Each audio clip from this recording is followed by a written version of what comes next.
identity. Nigerian women, East African women, women from Ghana, they have no cultural identity. And I'm going to explain to you what I mean. You see, I work in an industry which is information technology. In information technology, there is one country that really stands out when you talk about information technology, and it's India.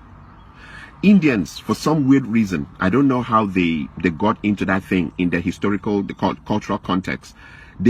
Everybody maybe went in for IT. The whole country made a powerful reference to IT, just like China made a huge push into industrialization that deals with tools. The idea of having the tools to make a car or make a shoe, heavy industrialization that they can use to serve the world. India went into this heavy thing about information technology. In my 12 years of working in information technology, everywhere I go, it's loaded with Indians. If the information technology, for example, if a place has maybe 20,000 workers, I'm talking about a huge place, in which maybe 10,000 of their workers are engineers, software engineers, computer engineers, so on and so forth. I can assure you that of the 10,000, 9,500 will be Indians. So what has been my exposure there? Indian women. They're the one, they're 4 feet, some of them little 4 feet, things, small things that are making dream money. They came direct from their village into the system and they're making 180,000, 190,000, 200,000 dream money. But there's a strange thing I notice about them. As they come to work, they're wearing their native wear, that thing that they tie and hang on their neck with that dot here.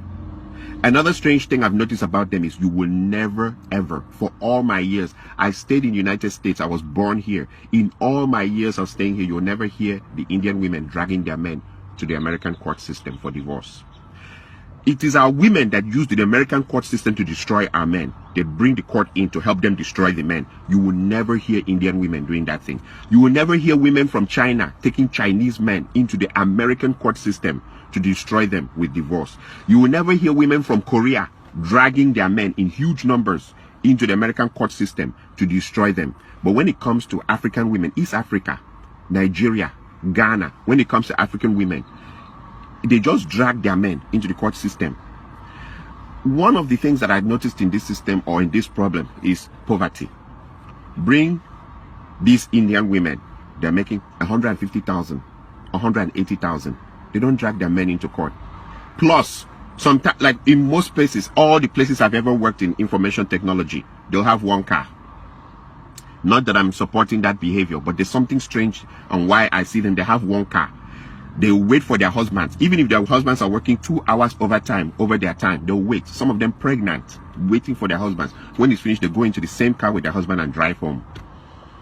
I watch Indian women and women from so many other places. They're not crazy about the Louis Vuitton, Gucci, all the designers wears. They are not even interested. Indian women, I meet them, they've been here 15 years, 20 years. They still keep their accent. They still speak as if they're living in India. But when I meet our women, and our women, all that they have to do is just get to a level of where they're making 50,000, 60,000, 70,000 or 80,000 a year. I'm talking about small money. Small money. Immediately the marriage is in danger. And they change. They start bleaching. And they start talking, sure, yeah, sure. Yeah, I went, oh my God, I went to New York. And I'm like, even I who was born here, I don't speak like that. I look at others like the Chinese. They can't speak English very well. And their women may be driving very expensive cars that belong to their husbands. And I look at the Indian women who don't speak English very well, and they're not interested in changing their accent or their undertone. And they wear their native dress, that thing, and everything to work. I look at Korean women. I look at other women. They have this sense of cultural identity. African women do not have a sense of cultural identity whatsoever. Little money, and the marriage is over. One thing I've discovered, a common trend, once the women make, they go, nurse, 80,000 is all they need to make. And suddenly your marriage is in danger. They want to call the shots. They want to be the ones that control everything. And if you don't like it like that, they'll bring in the American courts to destroy your life, destroy everything around you. They will insult you. And I'm like, 80,000 is all that it takes for someone to change. Or 70,000, because most of them, even the 80,000 is overtime. They've worked themselves Sunday, Saturday, Saturday night, Sunday nights. They've worked themselves to death. That money that they make as overtime is what is now changing into something that they will destroy everything around them. the part that I see also is that a lot of, and I remember whenever I make my videos, I refer to bitch ass men.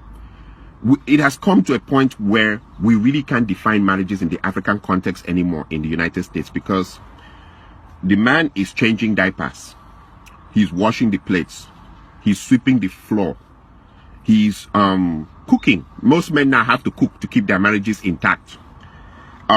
He's picking the kids and dropping them.